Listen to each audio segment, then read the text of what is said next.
What up, guys? Back again, making a video. I am 10 weeks post-op, just over that. Wednesday was 10 weeks. Things are pretty good, easing back into working out. I'm still bleeding just a little teeny tiny bit, like after my workouts like yesterday, and dripping a little bit more. Now, this is common, that guys kind of have leakage or dripping or whatever. That's not completely uncommon. It can last for a while. Swelling is pretty much gone down, I think. I have my next appointment November 10th with my surgeon, so I'll be back in New York briefly for that. I think everything's looking good. No wound separation. Fistula appears to be pretty much healed. I thought it was completely healed, and then I had a little bit of leakage from it again. Plugged it up again for a couple days, and now I'm back to not plugging it, so I think it's fine there. Yeah, I mean, overall, I'm pretty happy. So a couple things to understand with metoidioplasty. I believe I've talked about this before, but I'll touch up on it again. You get what you have, okay? Your anatomy is not going to change too much. It's just releasing what you've grown. If you have a thicker mons like I do, you might need a monsplasty to kind of reposition things. I know quite a few guys who don't have that issue, who didn't need that. You know, surgery looks really good for them. I'm happy with it as well for myself. It relieved my dysphoria, so that was the main thing. It wasn't about size. I weighed it out. You know, is size important to me? No, not really. Just having the right genitalia. I accepted a long time ago that I am a trans guy. I am not a cis guy, and that's okay. It's okay to be who you are, but that also means that my body is that of a trans guy, not of a cis person. And that's okay too. So again, just not having the vagina and having it released is important. You know, it feels good to me. I feel it a little bit in between my legs. I don't really feel my dick so much, but my balls for sure. It definitely feels different when I'm sitting or even standing. You know, so that, you know, maybe that's more mental than anything else, just knowing it's there. So maybe I feel it more on a mental way, but either way, I'm feeling it. I'm more connected to my body, which was pretty important to me. Complications, I really didn't have many. I had the fistula, like I said, for a little bit. I did have a lot of excess bleeding for walking too much, doing too much too soon. Every doctor's a little bit different in this. My surgeon really wants you to be on bed rest and really limit the movement, which I think has been really helpful. The recovery process for myself and other guys who've had him and listened. Some doctors, they want you to walk around a little bit more, move more. They encourage that. So that's just something you're going to have to discuss with your surgeon. But I haven't really had any complications other than that, the fistula and my right nut not wanting to drop into place. So I'll need a revision there. You know, I'll see what he can do aesthetically with things as well when I talk to him on November 10th, and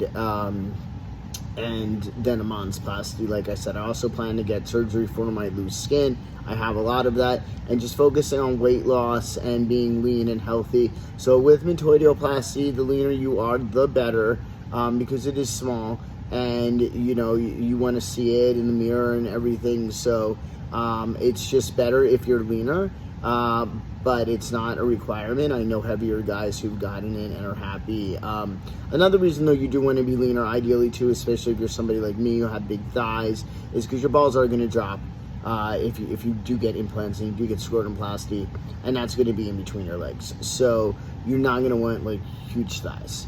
And then, I don't know. I mean, that pretty much covers everything, I guess. If you have any questions, if there's anything you want me to ask my surgeon that I haven't addressed, now's the time to drop those down below. If there's anything you want to hear, now's the time to drop it down below.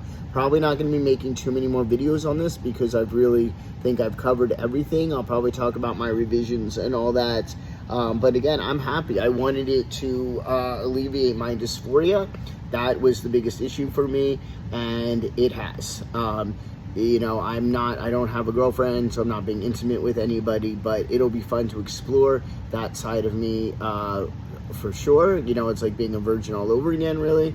And yeah, I'm just, you know, I'm happy with things. I'm happy to have the correct anatomy. I'm happy to not have the female anatomy anymore, and that's what's most important to me, just being aligned with my body and comfortable with my body, which I am. It was a long time coming, but here I am, and I'm just grateful for the experience.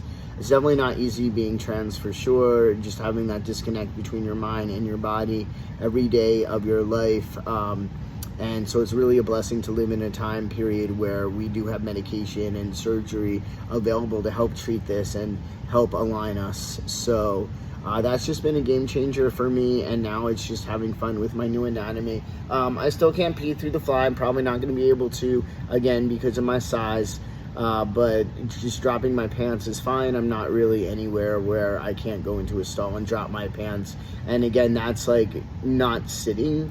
And peeing out of my penis that has really helped with my dysphoria a lot. So even just using the bathroom before sitting was dysphoric. You know, I talked about in the last video, if you looked at it, would you see, you know, it's kind of hidden. So what would it look like anatomy wise? Because I know some people, I mentioned that because some people, they get caught up in that. They don't want something that looks like the anatomy that they were born with.